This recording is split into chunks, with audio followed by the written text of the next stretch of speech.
paz seja convosco, amém? Estamos dentro do nosso estudo de fé, entendeu? Caminhando um pouco mais. E também as orações que nós fazemos é um passo de fé, é uma forma de você falar para Deus: Deus, eu tenho a minha força, tenho os meus recursos, mas na última instância é o Senhor que nos guarda, o Senhor que nos protege. As pessoas elas se apoiam em tantas coisas. Eu não estou dizendo que é errado você ter ou não ter, mas as pessoas elas se apoiam em seguros de carro, saúde, seguros de casa, seguros de carro, se apoiam em conhecimento técnico, em conhecimento de toda sorte ou espécie, porque é advogado, porque tem um cunho promotor, ou tem um cunho político. As pessoas se apoiam em coisas normais. E eu não estou dizendo para você abrir mão dessas coisas, estou dizendo para você que quando tudo isso falhar, as pessoas não têm mais saída. Se você tem uma causa na justiça, você vai subindo de instância, subindo, até que você chega no Supremo Tribunal Federal. É a última instância. Mas nós temos em todos os aspectos alguém que pode cuidar de nós, que foi a música que nós cantamos. Deus, Ele velará por nós. Deus é aquele que observa os nossos caminhos, independente das dificuldades. Ele é aquele que pode nos guardar e nos proteger e nos livrar de todo o mal. Finalizamos na semana passada, dentro do estudo da fé, falando de Abraão, uma primeira parte de Abraão. Abraão é uma pessoa que, considerado pela palavra do Senhor, que abaixo de Cristo, ele é a pessoa que nos dá o exemplo de fé. E a primeira parte fala, nós já falamos, fala dele, da saída dele da terra onde ele estava. Um ato de fé, um ato de uma pessoa que não conhecia Deus. Nós já tratamos sobre isso. Não há respaldo na Bíblia para dizer que ali eles adoravam a Deus, mas Deus aparece com esse homem por algum motivo que a gente não sabe. E esse homem, ele toma uma postura, sai da terra dele. E a primeira parte nós falamos até a semana passada, finalizamos com uma comparação, que a única diferença entre Abraão e nós, essa é para vocês, gente, não estava semana passada. A única diferença entre nós e Abraão é a questão do tempo. Abraão olhava para frente, olhando para a cruz, mesmo que ele não conhecesse a cruz. Nós olhamos para trás, olhando para a mesma cruz. Cuidado para não bater a porta, tudo. A fé de Abraão estava na promessa, e a nossa fé está no cumprimento da promessa. Então nós temos que, independente da nossa posição, nós temos que olhar para a cruz. A cruz é a nossa referência. A cruz é aonde nós nos apoiamos. Os alunos já podem descer. Peguem as Bíblias que vocês quiserem, para não ter que subir de novo.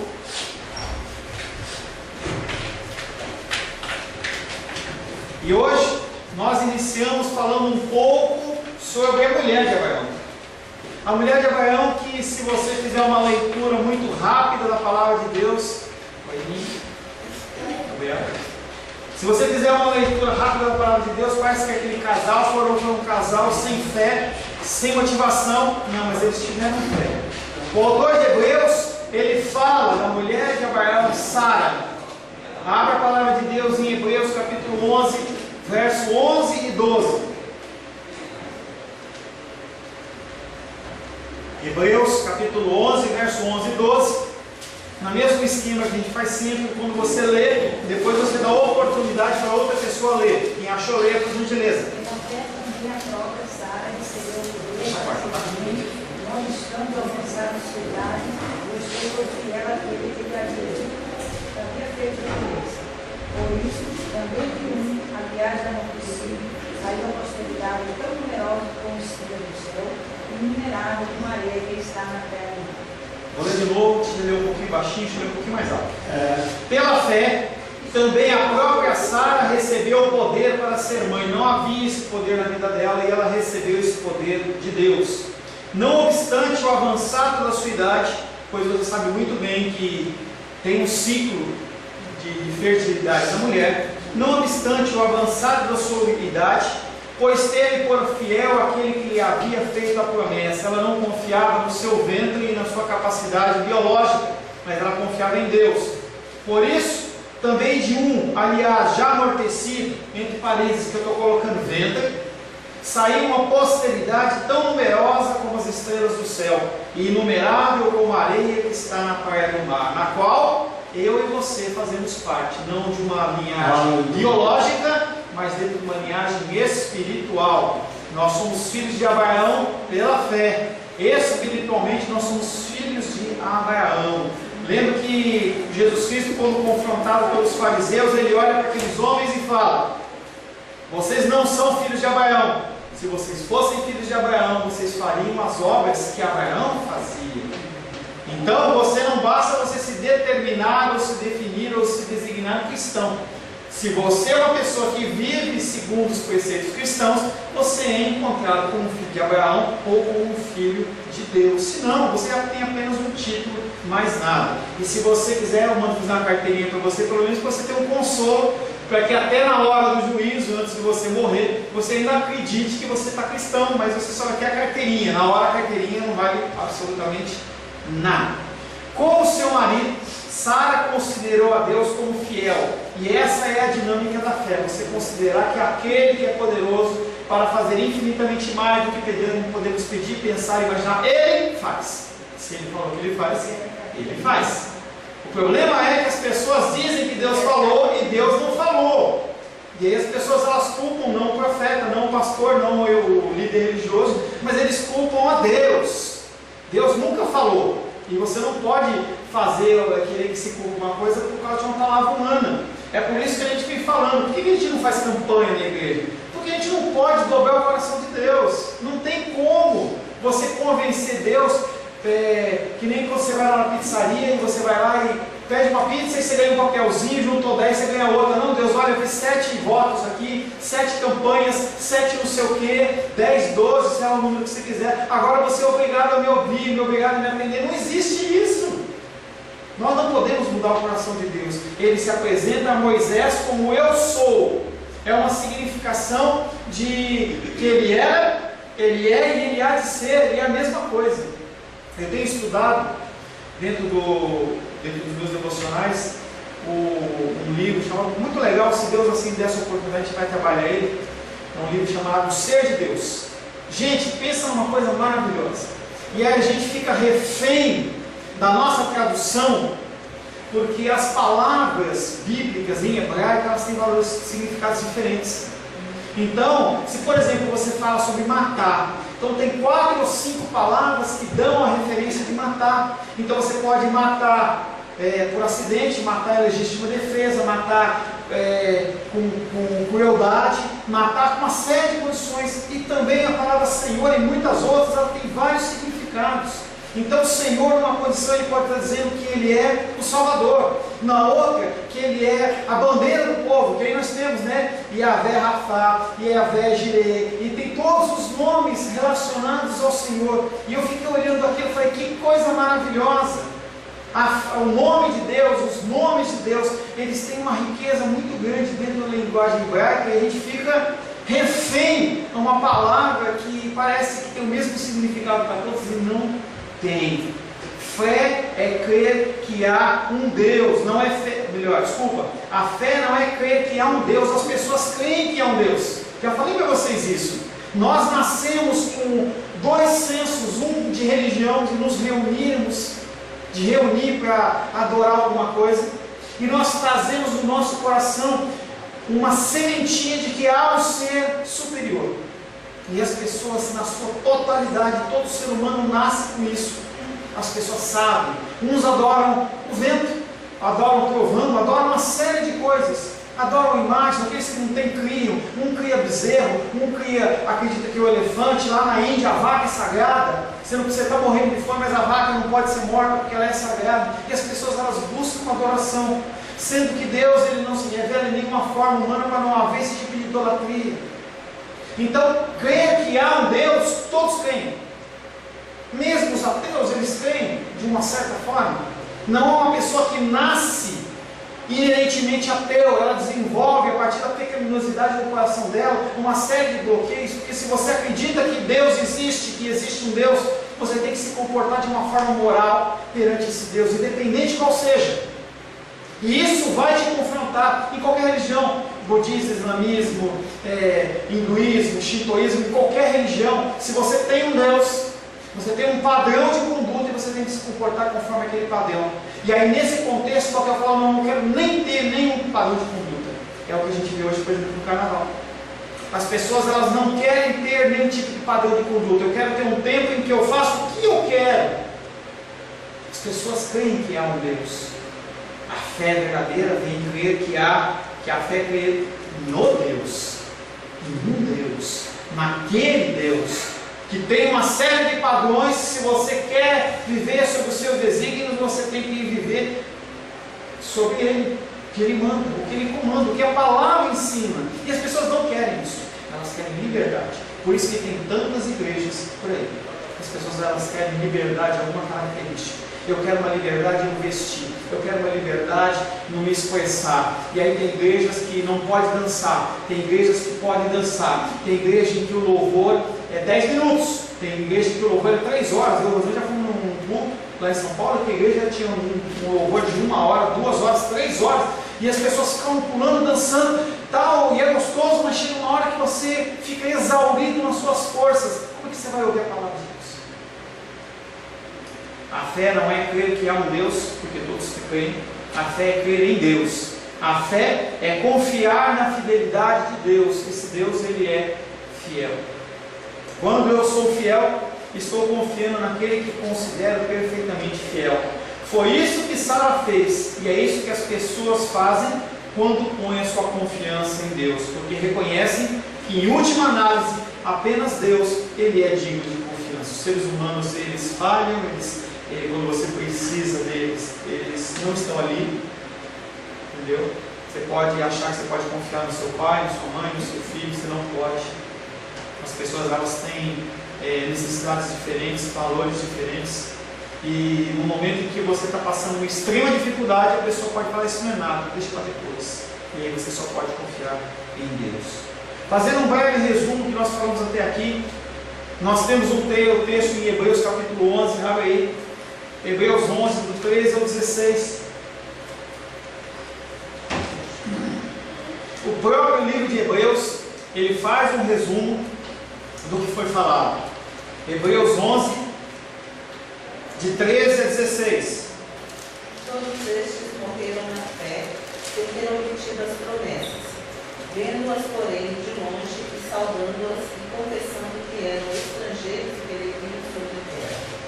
Porque os que falam desse modo manifestam estar procurando uma pátria, e se na verdade se lembrassem daquela de onde saíram, teriam oportunidade de viver. Mas agora aspiram a uma pátria superior, isto é, celestial. Por isso, Deus não se envergonha deles, de ser chamado seu Deus, porquanto lhes preparou uma cidade. E aí ele vem falando de todas as pessoas que nós já falamos e até as pessoas que não falamos. As pessoas, elas têm uma fé em Deus e muitas vezes elas buscam satisfação dos seus desejos para satisfazer os desejos do seu coração. Deus não está falando nesse texto disso. Ele está falando que esses homens, tudo que eles fizeram vislumbrando, olhando para o futuro de uma pátria celestial, um lugar diferente. Não é coisa momentânea que está sendo falado. Essa fé que eles tinham era uma fé de investimento, como Noé investiu 100 anos da vida dele fazendo a construção da arca. A preocupação dele, sim, inicial, era a salvação, o cumprimento de uma obediência, mas a visão dele era muito mais longa, uma visão de uma pátria celestial que o Senhor tinha prometido. O Senhor promete para nós esse tipo de coisa. No dia a dia você tem necessidades e você tem que realmente se apoiar em Deus, mas o mais importante que você tem que se apoiar em Deus é buscando uma salvação eterna, buscando a pátria celestial e não apenas uma satisfação de uma necessidade momentânea. Eles tinham muito em comum, todos morreram na fé, todos eles morreram e não viram essa pátria, não viram esse reino. Abraão foi uma pessoa dessas, em que ele caminhou, foi peregrino e ele não chegou a tomar posse da terra dele. Morreram sem ver ou entender a plena medida das promessas que, em primeiro lugar, os tornaram peregrinos. Deus prometeu a Abraão que ele seria o pai de uma grande nação e ele não viu isso. Falamos sobre Canaã como a terra prometida, e ela foi prometida antes de tudo a Abraão e a sua descendência, e ele não viu isso. Contudo, a única porção que Abraão realmente possuiu foi um pedacinho de terra chamado Macpela, um cantinho que quando a esposa dele falece, ele vai lá e compra aquele terreno. É a única parte realmente que foi da terra prometida que Abraão teve acesso, em que a sua esposa foi enterrada lá. Essa foi a única propriedade que ele realmente herdou, mas Deus não estava falando dessa pequena propriedade, ele estava falando da terra de Canaã como um todo. Voltando a Abraão, Deus, ele através do autor de Hebreus, ele retoma falando de Abraão em cima da temática da entrega de Isaac. Um ato de fé, mais do que a saída dele de lá na cidade dele, onde ele morava. O autor de Hebreus acha ainda outro aspecto da fé de Abraão, levando a falar de novo sobre o grande patriarca, em especial o sacrifício de Isaac. Hebreus capítulo 11, versos 17 a 19. Um menino agora, vai. Hebreus 11, 17 a 19. Pela fé, Abraão, quando posto à prova, ofereceu Isaac. Estava mesmo para sacrificar o seu unigênito, aquele que acolheu alegremente as promessas, a quem se tinha dito: em Isaac será chamada a tua descendência, porque considerou que Deus era poderoso até para ressuscitá-lo dentre os mortos, de onde também figuradamente o recobrou. Esse texto é interessante. Abraão, a gente vai falar mais especificamente sobre a história, essa história de Isaac, uma história conhecida. Mas ele fala que pela fé Abraão posto à prova. Entenda que todas as lutas e dificuldades, seja que você veja na Bíblia, seja que você passe, quando se fala em relação à prova e não consequência de pecado, porque há essas duas coisas. Quando você comete um erro na palavra de Deus, quando você peca, quando você se desvia do caminho, há consequências. E não adianta a pessoa chegar e falar assim: olha, Deus esqueceu de mim, parece que Deus não está vendo o meu problema. O que você fez para construir isso? Consequências de pecado, eles existem. Não adianta você querer culpar Deus de uma coisa que você plantou. A pessoa, ela tem uma vida desregrada de alimentação a vida inteira. Não se alimenta bem, come muita picanha com gordura, comida com sal, adora o chocolate, come açúcar. Quando chega numa idade um pouco mais avançada, tem problemas de coração, tem problemas de diabetes, tem problemas de pressão, tem problemas cardíacos. A pessoa nunca se exercitou na vida inteira. Chega no fim da vida, tem uma série de problemas motores, uma série de dificuldades, e ela quer que Deus elimine a consequência de tudo que ela fez errado. Pastor, mas isso é pecado? É claro que é pecado. Deus, ele te deu um presente que sempre se chama o seu corpo, que é o templo do Espírito Santo. Você tem obrigação de cuidar dele. Não, eu vou ficando gordinho, eu gosto de fazer um lanchinho, eu gosto de fazer... Se você não se cuida, você está pecando perante o Senhor. E isso gera consequência. E você tem que entender que essa consequência você vai pagar. Pode ser que Deus, ele abrevie ou elimine parte dessas consequências, mas na sua grande maioria, na sua regra, você vai pagar pelo aquilo que você plantou. Aquele que planta ventos, colhe tempestades. Tá? E também tem, agora eu perdi o tempo raciocínio, pela fé Abraão posto à prova, lembrei. E também tem o Senhor, ele provando o seu coração. Então o Senhor, ele permite situações que não são advindas de pecado seu, mas o Senhor, ele quer provar o seu coração, não para saber, para ele, Deus, saber o que você vai reagir, não é isso. É para você saber como é o seu coração. Porque a gente está na igreja, a gente tem uma série de contextos de vida. Ah, mas eu sou um bom pai, eu trabalho, eu não roubo, eu não mato, eu não adultero, eu não grito com os meus filhos. Mas isso é o básico. E aí Deus, ele cria uma situação para mostrar para você aonde está o seu coração. E aí você se revela. Porque a palavra de Deus, ela, quando a luz dela bate, é que nem aquelas baratinhas, não está de nada. E aí Deus prova onde está o seu coração. A pessoa precisa saber onde está o seu coração. O povo de Israel saiu do Egito. Nós adoramos a Deus, aquela alegria. Primeira dificuldade, cadê a água? Cadê os melões? Cadê os pepinos? Cadê as comidas? E as pessoas, elas saíram do Egito, mas o Egito não saiu delas. E Deus mostrando para eles, prova após prova, que aqueles homens, eles tinham o coração bom. Você pega Reis, Crônicas, Samuel, você vê a mesma coisa. Os reis fazendo o que era mal aos olhos do Senhor, fazendo o que era bem. Deus mostrando para ele, olha onde está o teu coração. Não é porque o seu pai te ensinou errado. Você pega, por exemplo, a figura de alguns reis, que eles fizeram o que era bom aos olhos do Senhor, viveram a vida inteira ensinando seus filhos, como o filho assume, acaba tudo aquilo que o pai fez, levanta a ídolo de adoração, faz isso, sacrifica. É do coração. Abraão, quando posto à prova, ofereceu Isaac. Estava mesmo para sacrificar o seu unigênito, aquele que acolheu alegremente as promessas. Havia um nome que chamava-se Isaac. Deus falou, olha, não é o outro filho que você teve de Agar, não. O filho é esse, é Isaac. Coloca o nome dele de Isaac, é esse que vai ser o pai de muitas nações, é desse que vai nascer. E aí Deus chega para ele e fala assim, agora você vai lá e mata ele. Pela fé, Abraão, quando posto à prova, ofereceu Isaac. Estava mesmo para sacrificar o seu unigênito, aquele que acolheu alegremente as promessas, a quem se tinha dito, em Isaac será chamada a tua descendência. Quem falou foi Deus, porque considerou que Deus era poderoso até para ressuscitá-lo dentre os mortos. Deus falou, e se eu chegar a matar ele, Deus ressuscita. Ele não pode voltar atrás, não, ele fala. Excetuando o sacrifício de Cristo, talvez o maior ato de fé, em temor e tremor, registrado em toda a palavra de Deus, seja a resposta obediente de Abraão quando Deus pediu que ele sacrificasse o seu filho.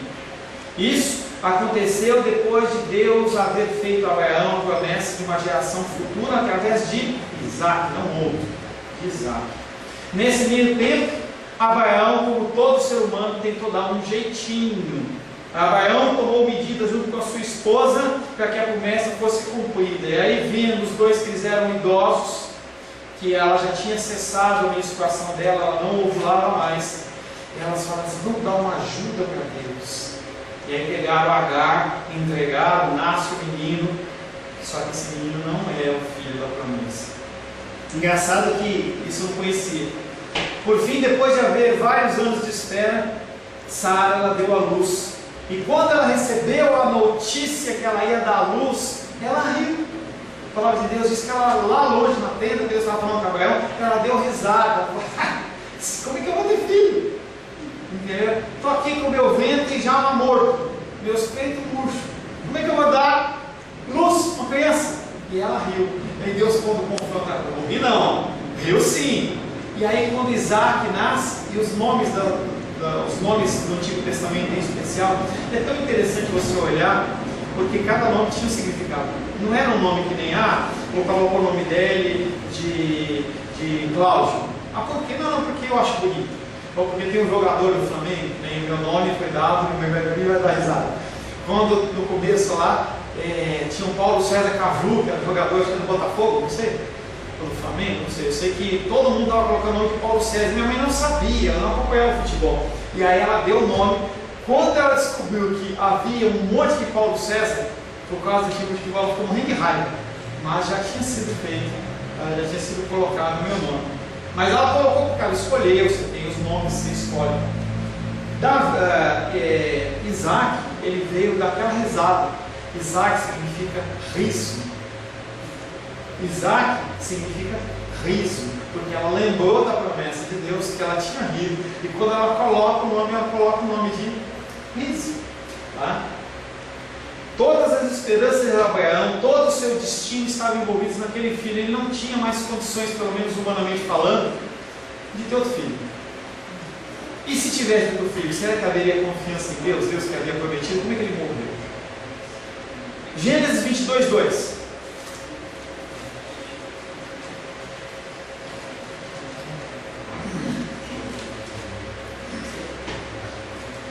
Gênesis 22, 2. Acrescentou Deus, toma teu filho, teu único filho Isaque, a quem amas, e vai-te à terra de Moriá, oferece-o ali em holocausto sobre um dos montes que eu te mostrarei. Interessante que eu sempre aprendi que ele sacrificou Isaque no monte Moriá. Na verdade, não foi no Monte Moriá, foi no monte na região de Moriá, é o que ele está falando. Acrescentou Deus: toma o teu filho, teu único filho Isaque, a quem amas, e vai até a terra de Moriá. Oferece-o ali em holocausto sobre um dos montes que eu te mostrarei. Então não era o Monte Moriá, mas era um monte na região de Moriá. Podia até ser que o monte chamava Moriá, mas ele está escrito ali. E aí ele sai, e ele novamente sai sem destino, só a região de Moriá. E eu vou te mostrar, mais uma vez Deus fala assim: olha, sai, vai fazer o que eu estou te mandando, que eu vou te mostrar onde vai ser. Abraão, em temor e tremor, saiu para uma viagem de 3 dias com Isaque. Será que ele falou com a Sara? Que Deus tinha falado isso com ele?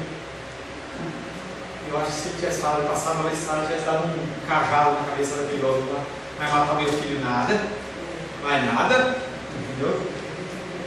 No caminho, Isaque pergunta uma coisa para Abraão e Abraão responde. Gênesis capítulo 22, versos 7 e 8. Gênesis 22, e lembra por gentileza. Gênesis 22, versos 7 e 8. Quando Isaque disse a Abraão, seu pai, meu pai, respondeu Abraão, eis-me aqui, meu filho, perguntou-me Isaque. Eis o fogo e a lenha, mas onde está o cordeiro para o holocausto? Respondeu Abraão, Deus proverá para si, meu filho, o cordeiro para o holocausto. E seguiram ambos juntos. Deve ter doído essa pergunta de Isaque, porque ele não era um bebezinho. Ele estava ajudando a carregar as coisas. Devia ter um estímulo, que ele devia ter alguma coisa em torno de 10 a 15 anos, alguma coisa da idade dos nossos filhos menorzinhos. E é aqui, porque depois que os meninos eles param, os servos param, na continuação da história, Abraão ele leva o cutelo, leva o fogo, e quem leva a lenha para o holocausto é o menino. Então ele não era qualquer menino. E ele olha para o papai dele e fala assim: papai, fala, filho, estou vendo o fogo, estou vendo a lenha, cadê o cordeiro? E aí Abraão responde: Deus proverá. Você pode até olhar para essa história e falar assim: nossa, como Abraão era espiritual, né? Abraão era uma pessoa com aquela fé, com uma... Gente, eu consigo ver o coração de Abraão moído, perguntando: como que Deus pode me pedir para fazer isso? Eu amo essa criança. Não tinha fralda, não sei como que era naquela época, mas ele brincava, ele cuidava. O menino sabia o que era o holocausto, ou seja, Abraão já tinha instruído ele nos caminhos do Senhor, no que ele sabia. O coração de Abraão não é um coração, eu tenho uma fé, super fé, e eu nada disso, eu ficava morrendo de medo. Eu quando fico nervoso, me dá dor de barriga. É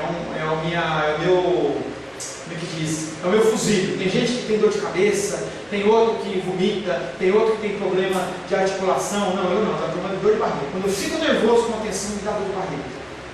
Se Abraão tivesse isso, ele tinha tido dor de barriga naquela hora. Porque a pergunta do filho dele, ele respondeu espiritualmente, mas o coração dele... Como é que Deus pode me pedir para fazer isso? Como Deus pode me chamar para um lugar como esse, nesse tempo, para matar meu filho? Mas pelo contrário, ele confiava em Deus. Entenda que a fé em Deus, ela não é humana, não é desmotivada de dúvidas, de anseios, de dificuldades. O Senhor ele nos comanda a fazer coisas e nós fazemos, mas o nosso coração treme. Isso não é pecado, porque nós somos seres humanos. Você tem, não existe esse ser humano. Não, eu acredito e sou filho. Jesus Cristo, ele suou sangue no monte de Getsemane. Ele falou: Pai, se possível, passa de mim esse cálice.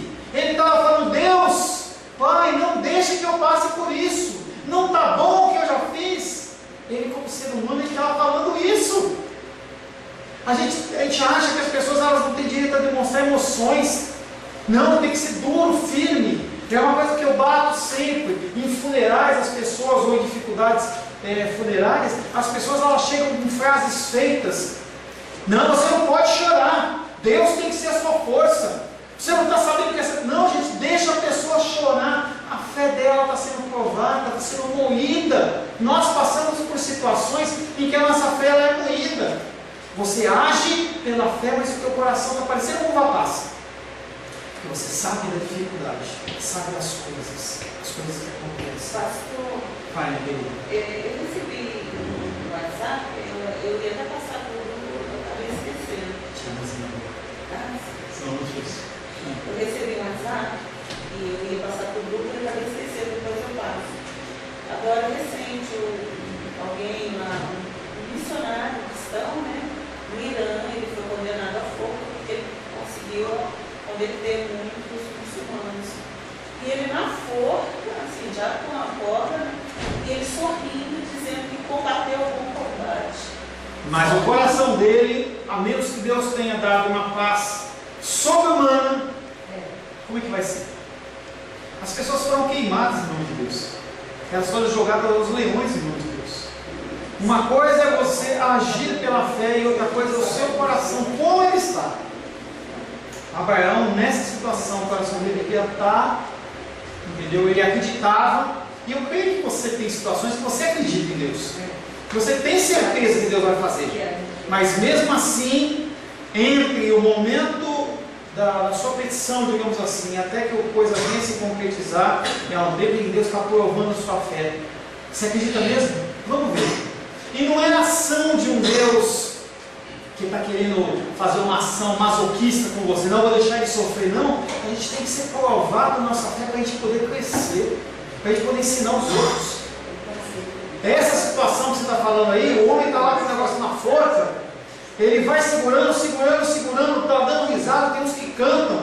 Tem histórias que eu já contei de pessoas da antiga igreja primitiva, em que a pessoa está sendo queimada viva e está dando glória, glória, aleluia. Gente, isso é sobrenatural. Isso é sobrenatural. Não é natural. O coração da pessoa fica moído, em especial se for em relação a terceiros, que é um caso de Abraão. Porque você pode até, uma coisa é você ter fé para você. Agora, inverte de lei, coloca o filho desse missionário lá na forca e vê como ia ser o sorriso desse cara. Ele podia confiar em Deus, pensar em todas as coisas, mas o coração dele está muito mais preocupado. São variâncias da fé. Tá? Pela fé, Abraão, quando posto a prova, ofereceu Isaac. Estava mesmo para sacrificar o seu unigênito. Hebreus 11, versos 17, 18 e 19. Pela fé, Abraão, quando posto à prova, ofereceu Isaac. Estava mesmo para sacrificar o seu unigênito, até que ele acolheu alegremente as promessas, a quem se tinha dito: em Isaac será chamada a tua descendência, porque considerou que Deus era poderoso até para ressuscitá-lo dentre os mortos, de onde figuradamente o recobrou. Assim Abraão foi até o monte designado por Deus, primeira região de Moriá. Lá Deus falou a ele: é esse monte. Ele foi lá e edificou o altar, colocou a lenha sobre o altar, e aí o duro pegou o filho dele e amarrou em cima do altar. Mas quando ele levantou o cutelo para imolar o seu filho, e ele ia fazer isso, Deus interveio no último minuto possível e disse, Gênesis 22, 12, olha aí. Lê para nós, irmão Cláudio. Gênesis 22, 12. Por gentileza. Então disse: não estenda a tua mão sobre o moço, não lhe faça nada, porquanto agora sei que temes a Deus, não me negaste o teu filho, o teu único. E aí eu quero fazer apenas uma observação. Pois agora sei que temes a Deus. Você acha que Deus não sabia o que ia acontecer? Gente, novamente o nosso português sendo traduzido e nos levando a uma compreensão diferente do que estava sendo, que é a verdade. Deus estava provando o coração de Abraão. Abraão estava pronto para continuar a sua caminhada e continuar toda a sua peregrinação. Não era Deus que não conhecia o coração. Quem o conhecia era o próprio Abraão. Até onde eu vou em nome desse Deus? Até onde eu vou em nome desse Deus? Essa é uma história de fé em grau absoluto. Na Escritura, a única coisa que excede a fé de Abraão é a fé do próprio Jesus Cristo. Falando um pouco sobre os descendentes de Abraão. Em seguida, o autor de Hebreus, nós estamos lendo Hebreus capítulo 11, deixa sempre marcadinho aí, Hebreus capítulo 11, verso 20, abre aí por gentileza. Ele fala um pouquinho sobre os descendentes de Abraão. Hebreus 11, 20. Pela fé, igualmente, Isaac abençoou a Jacó, a Esaú, acerca das coisas que ainda estavam para vir. E aí você tem o nascimento de Esaú e tem o nascimento de Jacó. Logo no começo, a palavra de Deus diz que Deus se agradou de Jacó, mas se aborreceu de Esaú. Embora Esaú fosse o primogênito de Isaac, ele desprezou a sua primogenitura e a vendeu para Jacó por causa de um prato de lentilhas, por causa da sua fome. Gênesis 25, 34, deixa marcadinho em Hebreus 11 e pula lá para Gênesis capítulo 25, verso 34.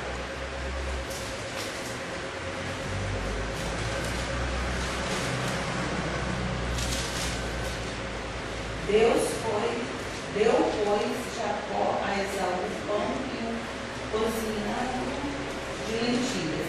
Ele comeu e bebeu, levantou-se e saiu. Assim desprezou Esaú seu direito de primogenitura. Nós, no conceito ocidental, nós não conseguimos ver a gravidade disso. A gente não consegue ver a gravidade. Você vendeu o seu direito de primogenitura. Era uma honra. Você entenda que o primogênito era aquele que era consagrado a Deus. Era aquele que era o mais importante, era aquele que continuava a linhagem, ele é aquele que carregava o nome do seu antecessor. E esse homem, por estar com fome, ele fala assim: vou vender o meu direito de primogenitura por causa de um prato de lentilhas e um pedacinho de pão. Eu quero trazer para você aqui, você é um primogênito de Deus, tá? Muitas vezes pode ser que você seja o primogênito na sua própria família. O Senhor, ele levanta pessoas dentro da família como anjos para serem aquelas pessoas que vão ser o instrumento de Deus para resgatar os outros. E as pessoas, elas vão sendo primogênitos das suas famílias, em que Deus, ele delega àquela pessoa uma autoridade, delega àquela pessoa uma função, e muitos de nós abrimos mão do nosso direito de primogenitura por pratos de lentilha, que você pode dar o nome que você quiser. As pessoas, elas abrem mão de Deus pelo privilégio de servir a Deus, pelo privilégio de ser o instrumento de Deus, por pratos de lentilha de toda sorte ou espécie. Pastor, deixa eu falar para você. Havia ali uma cobiça. Certo? Havia uma cobiça. Uma necessidade. Ele estava com fome. Havia uma cobiça pela primogenitura. E ele se aproveitou daquele momento. Então isso aí é uma coisa muito complexa. Bem complexa. Eu não sei te explicar. Eu sei te dizer que um desígnio de Deus havia determinado que Jacó, ele seria a pessoa que iria ser o descendente de Isaac. Mas por que ele, a partir de todas as artimanhas que ele fez, ele foi considerado como uma pessoa justa ou digna? Ele não foi, mas Deus quis que fosse utilizado daquela maneira. Ele queria fazer um estudo bem detalhado em relação a esse texto, em relação a isso aí, para a gente poder realmente tentar descobrir qual que é a motivação, tá, de Deus ter escolhido esse homem e ter conseguido o que ele conseguiu dentro da condição que ele agiu, de usurpação. Pode falar, João. Ele pagou os pecados com a mão. Consequências, como eu falei, consequências, elas sempre existem. Muito bem lembrado, João, obrigado. Se você seguir a sequência do texto, você vai ver que ele pagou 7 anos para ficar com uma. Primeiro ele trabalhou, não tinha lucro nenhum. Era empregado, ele era humilhado e ele era tratado quase como escravo naquele lugar. Depois ele deseja casar com Raquel, não sei o que está falando dele. Raquel. E aí o pai da menina engana e entrega a Lia primeiro. Ele trabalha mais 7 anos para ficar. Então ele teve a sua parte de paga. Mas mesmo assim, Deus sendo onisciente, a pergunta que fica é: por que Deus escolheu Jacó? Se você quiser.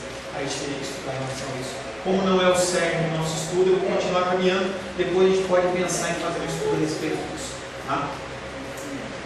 Jacó recebeu a primogenitura, com astúcia e engano ele recebeu a bênção maior. Gênesis 27, ano 29 diz: ele se chegou e o beijou. No segundo momento que ele engana, não agora mais o irmão, agora ele engana o pai. Então o pai aspirou o cheiro da roupa dele e o abençoou e disse: eis que o cheiro do meu filho é como o cheiro do campo que o Senhor abençoou. Deus te dê do orvalho do céu e da exuberância da terra, e fartura de trigo e de mosto. Sirvam-te povos e nações te reverenciem. Sê Senhor dos teus irmãos e os filhos da tua mãe se encurvem a ti.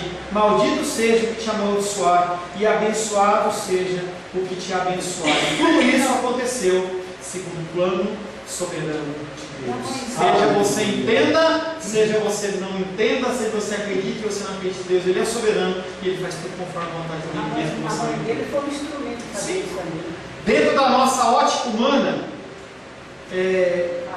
Esaú estava errado pelas coisas que ele fez. Jacó estava errado, como ele procedeu. A mãe dele estava errada, mas tudo ocorreu segundo o plano diretivo de Deus. E o pai nem que eu me pego. O pai não. Mas o pai naquela situação, ele não tinha como inferir que era o filho. O cara estava cego, ele não conseguia perceber se era o filho ou se não era o filho. Não é que ele fez como, por exemplo, o seu sucessor, depois Jacó, quando ele vai abençoar os filhos de José, ele vai lá e abençoa pela cada mão, e José fala: não, pai, está errado, o jeito não é assim mesmo que Deus está mandando. Foi diferente. Tá? Volto a dizer para você, segura teu coração em relação a isso aí, tá? Eu vou dar uma estudadinha em relação a isso e vamos ver se a gente faz um recorte no nosso estudo, só para eu falar um pouquinho sobre esse caso de Esaú e de Jacó. Mas vamos continuar caminhando. Depois Deus comenta, Hebreus 11, 21. Hebreus 11, 21. Pela fé, Jacó, quando estava para morrer, abençoou cada um dos filhos de José e apoiado sobre a extremidade do seu cordão, adorou. Em seguida vemos José. Apenas uma sentença é dedicada a ele. Hebreus 11, 22. Abre aí. Hebreus 11, 22. Pode continuar, Mateus. Pela fé, José, próximo do seu fim, fez menção do êxodo dos filhos de Israel, bem como deu ordens quanto aos seus próprios ossos. E aí, logo no começo, a gente fez aquele breve resuminho em que as pessoas elas não olhavam para algo momentâneo, elas olhavam para algo lá na frente. E aí José, em Hebreus 11, 22, ele está olhando, ele sabia que o povo dele não ia ficar naquela terra. Deus já havia falado no coração dele. E aí, só para a gente finalizar, Hebreus 11, 22, pela fé José, próximo do seu fim, fez menção do êxodo. Ele sabia que eles iam ficar, claro que ele sabia. Foi prometido lá para Abraão: vocês vão ficar numa terra, toda descendência ficar cativo numa terra, você vai ficar um tempo, eles vão ficar lá um tempo, e depois de tantos anos, 400 anos, esse povo vai sair para a terra prometida. Então ele sabia que isso ia acontecer, isso é fé. E ele olha e fala: pela fé José, próximo do seu fim, fez menção do êxodo dos filhos de Israel, bem como deu ordens quanto aos seus próprios ossos. E gente, vocês vão sair, falou com seus filhos, vocês vão sair, que a palavra de Deus está dizendo, que os filhos dele também vão falar assim: que é isso, papai? Nós estamos aqui bem no Egito, o faraó nos ama, nós estamos no melhor da terra, o senhor é governador, nós vamos ter cargos aqui também. Por que a gente percebe essa terra? A palavra de Deus diz. A palavra de Deus diz: quando eu morrer, você vai passando essa instrução de geração em geração, que quando eu morrer, vocês pegam os meus ossos e levam para aquela terra, e nós vamos continuar na semana que vem, tá? Eu prometo para vocês que eu vou fazer um estudo em relação àquela parte de Esaú e Jacó, para a gente poder entender qual que é o contexto ali. Independente do que eu vier a falar, plano soberano de Deus. Nada escapa dos desígnios e da vontade de Deus. Amém, queridos? A paz seja convosco. Meu nome é Paulo César. Eu sou pastor da Igreja Cristã Semente de Vida, aqui em Brasília, Distrito Federal. Me alegro que a palavra tenha te alcançado. A palavra faz isso. Ela alcança as pessoas aonde quer que elas estejam. E você foi agraciado com esta palavra. Não que eu tenha nada especial a te dizer. A palavra ela é suficiente e ela usa quem ela quer. E eu me alegro por ter sido um canal para poder te abençoar. Mas eu quero te dizer que não basta você ser um ouvinte. Não basta ser uma pessoa que se alegra quando você ouve a palavra de Deus. A vida ela é feita de decisões. Se você está ouvindo essa palavra hoje, eu creio que o Espírito Santo tem um propósito especial com você. Muito mais do que prosperidade, muito mais do que uma cura física, uma cura emocional ou espiritual, Ele quer te alcançar para a vida eterna. Nós investimos nosso tempo, nós investimos as nossas forças em coisas terrenas, mas o Senhor Ele tem muito mais a oferecer. Ele tem sim para você a cura, Ele tem sim para você a prosperidade, mas Ele tem muito mais que isso. Submeta-se a um Deus que Ele é capaz de mudar e transformar a sua vida por completo. Creio que o Espírito Santo Ele é capaz de tocar o teu coração. Quero pedir que você curve a sua cabeça. Senhor, em nome de Jesus, coloco na tua presença essa vida que ouve esta ministração, que ouve esta palavra. Pai, eu não tenho capacitação nenhuma, mas o teu Espírito Ele é capaz sim de tocar nesta vida, gerar nela mudança, transformação, arrependimento, e que ela possa simplesmente bater no peito, convencendo-se que é pecadora e que precisa de um Deus salvador. Não há um caminho a ti, meu Deus, que não seja através de Cristo. E eu lhe peço, Pai querido, que você alcance essa vida e ele possa sim tomar uma decisão pessoal pelo Senhor, em nome de Jesus. Amém.